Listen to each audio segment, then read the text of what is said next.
भगवान कृष्ण का जन्म जेल में हुआ था, लेकिन वो द्वापर युग था। इस समय कलयुग चल रहा है, लेकिन ऐसा लगता है जैसे भगवान कृष्ण को कोर्ट कचहरी जेल जैसे मुद्दों से छुटकारा नहीं मिलने वाला है। जी हाँ, आपने बिल्कुल सही सुना। मथुरा में जहाँ भगवान जन्मे थे वो जगह एक बार फिर सुर्खियों में है। मथुरा में श्री कृष्ण जन्मभूमि का विवाद अब गहराता जा रहा है। इस मामले में अब वाराणसी के ज्ञानवापी की तरह ही ASI सर्वे की मांग की जा रही है।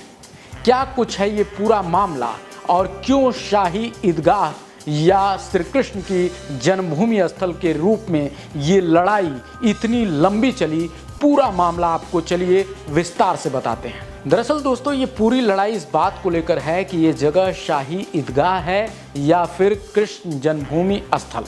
52 साल पहले यहाँ हिंदू और मुस्लिम पक्ष के बीच में समझौता भी हो चुका है, लेकिन 2020 में ये मामला कोर्ट में गया और तभी से ये फंसा हुआ है। मथुरा की सिविल अदालत में 25 सितंबर 2020 को सुप्रीम कोर्ट के अधिवक्ता रंजना अग्निहोत्री, हरिशंकर जैन और विष्णु शंकर जैन समेत कुल 6 लोगों ने एक याचिका दायर की।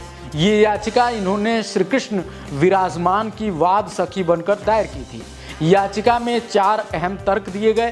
पहला ये कहा गया कि कटरा केशव देव राय की 13.37 एकड़ जमीन में से 2.5 एकड़ जमीन पर गैर कानूनी तरीके से शाही ईदगाह मस्जिद बनी हुई है। इसमें कहा गया कि इसी 2.5 एकड़ जमीन पर बनी मस्जिद के नीचे श्री कृष्ण का जन्म स्थान है, यानी वो कारागार है जहां वो जन्मे थे। तीसरा तर्क ये था कि मुगल आक्रांता औरंगजेब ने इस जमीन पर जबरदस्ती कब्जा किया था और मंदिर तोड़ दिया था। चौथा तर्क ये था कि वहां से शाही ईदगाह को हटाकर पूरी जमीन का मालिकाना हक श्री कृष्ण जन्मभूमि ट्रस्ट को सौंप दिया जाए।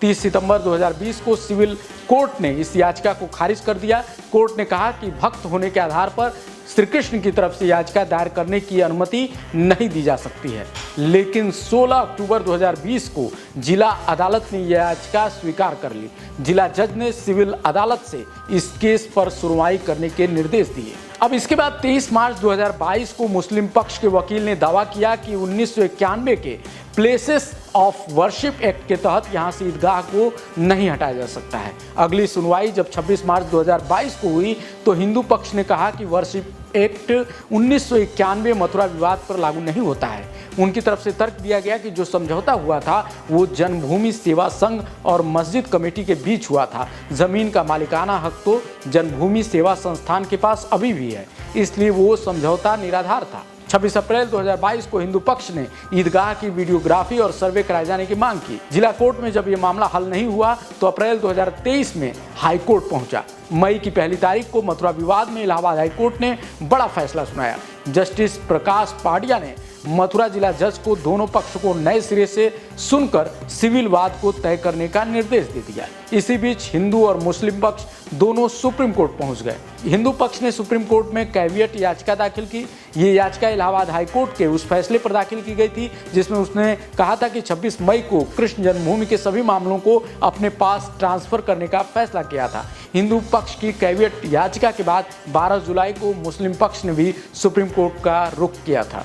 अब इस मामले में नया मोड़ आ गया है। वाराणसी में ज्ञानवापी की तरह शाही ईदगाह के वैज्ञानिक सर्वे की मांग करते हुए सुप्रीम कोर्ट का दरवाजा खटखटाया गया है।